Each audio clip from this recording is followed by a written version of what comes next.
to talk about some updates to the chest decompression protocol. So, Mike, you want to take us into it? Certainly. So the first thing we want you to know is the current protocol that you're used to, all we have done is add an additional location, which we'll talk about in a moment.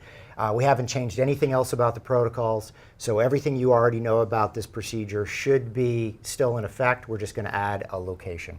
So indications for needle decompression are pretty straightforward. You think the patient is dying of tension pneumothorax.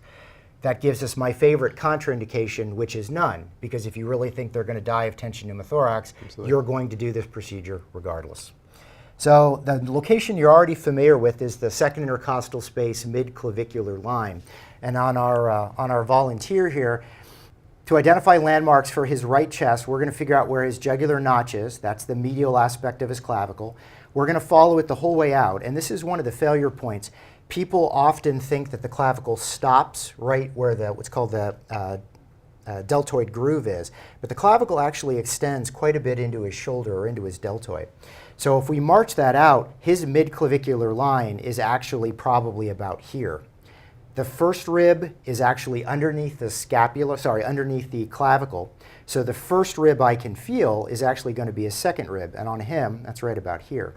So if we march down to the third rib, right about here, we get his second intercostal space, midclavicular line is right about there. So the next thing I do, because I'm right-handed, I can't see where his nipple is. So I get everything of my hand out of the way except my index finger, and then I see where his nipple is. And in a non-obese male, his nipple should be pretty much lined up with his midclavicular line, or we might need to go somewhat outboard. If I march out landmarks and I find myself inboard at all, then I know I need to bias outboard. So that's going to be how I'm going to find this location. This is our primary location choice because most of our patients are on their backs. It makes it a little bit easier. It's a safer location. The number one structure here we would worry about you hitting is your internal mammary artery, which runs lateral to your sternum. And from this location, that artery is about 5 to 6 centimeters medial. Other than that, there's not a lot else of importance that you can hit there. One of the issues with this location is it is technically harder than the other location we're going to show you. Particularly think about pec muscle on any of your firefighters. Unfortunately, 2/3 of Americans are overweight or obese, and the average chest wall thickness in the United States at this location is 4.3 to 4.6 centimeters. So if we think about a 3.25-inch angiocath, which you guys are carrying generally, that's 8 centimeters. So even at this location, we're looking at half the length of this needle just to get through his chest wall, and that's an average.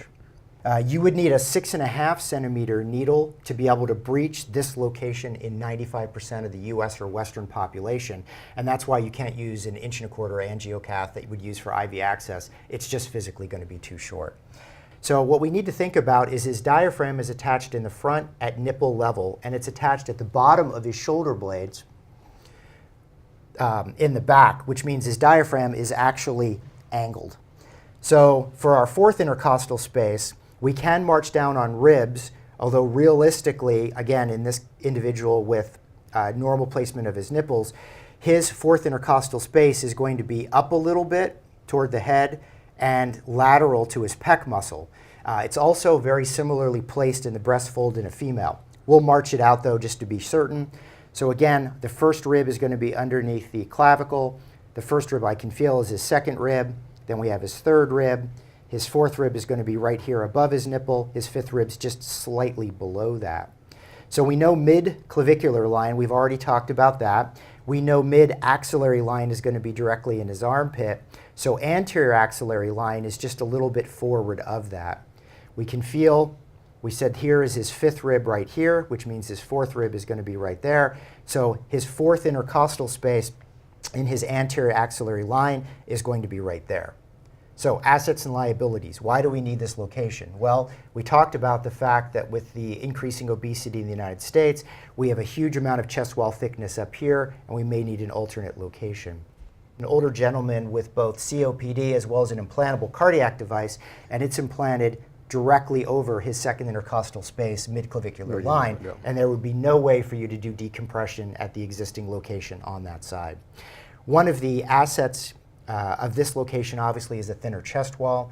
Generally the chest wall is about 1 centimeter thinner, but like anything, there's liabilities. If you go below the level of his diaphragm, you're now going to be sticking a needle into his abdomen. Right. So that's why we're biasing a little bit. His diaphragm attaches to the 4th rib. We're actually going to go up 1 interspace above that.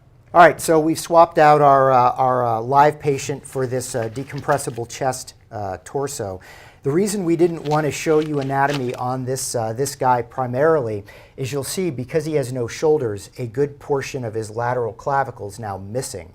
And so that is one of the reasons I think people do needle decompression to medial, is the training mannequins set them up for failure in that respect. So again, for our second intercostal space midclavicular line, we need to find his jugular notch. We follow out his clavicle. His clavicle is probably going to extend out about this far, so midclavicular for him is probably right about here. Underneath that should be my first rib. The first rib I can feel is actually going to be his second rib right there.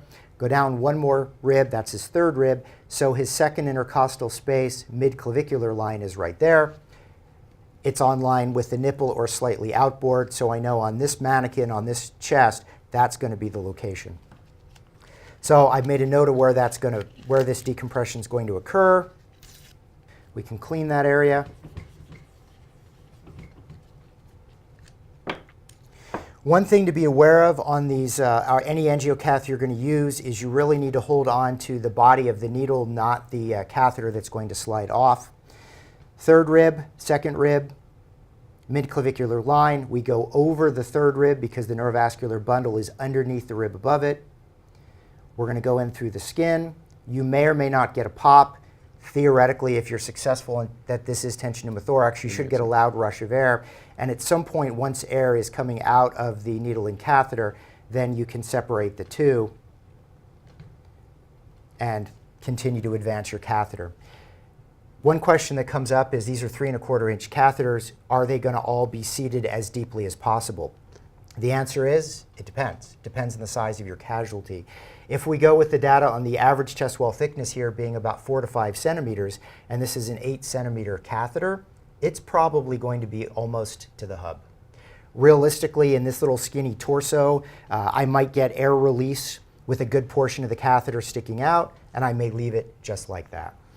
It's really going to be a tactical or on-the-ground decision based on what you experience. Is there a risk to having it in a little bit too deep as far as just the catheter itself? It's a very good question. There's some discussion now that as the lung starts to reinflate, it's bumping into that catheter, and is that going to cause some lung damage? Is it going to cause lung damage that's significant enough we care? There's some autopsy studies showing that it probably doesn't matter, that it's bouncing against the lung, but we're not really clear on that. Okay. All right. So, and one other question for you then. So, securing, there's a lot of different ways to do it. Any Correct. recommendations on best Yes, practice? there is no good way to secure these. The final thing I would say about this is I don't use a flutter valve. I don't put any kind of a valve on this. I am not worried about this casualty having 100% complete collapse of this right lung. In fact, I want to hear air blow out of this and air suck into it, because that in my world is the sound of not dying of tension pneumothorax. Okay. So I don't put flutter valves on them that can kink off. I've seen flutter valves go on backwards. That's how you cause tension pneumothorax in experimental animals. I leave them just like this, and if they stop sucking and blowing air, you know you have a problem. Okay. So this is our conventional position that you're already aware of.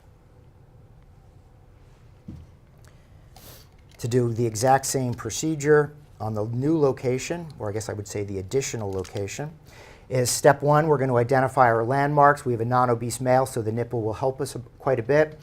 The first rib I'm going to feel is going to be his second rib, third rib, fourth rib right here. His fifth rib's actually a little bit below his nipple. So here's my fourth rib, and you can see that's one of the reasons why we wanted to show you the positioning on an actual human, is it looks like we're going to do this very high in the mannequin's armpit, because we are. So his mid-axillary line here, his anterior axillary line is over about here, and based on where his fourth rib is on this mannequin, it really puts us here. And you can see that appears to be a fairly funky location again, idiosyncrasy of the mannequin. But if I marched out the anatomy and that's where it was, that's where it would be. Same thing, we've identified our fourth rib. We're in the anterior axillary line. We're going to go over that rib, holding on to the metal portion of the catheter. It's going to go in. Hopefully I'll get a loud rush of air. And once I've advanced a little bit beyond that loud rush of air, I can separate the two, square away my sharps, and I'm done.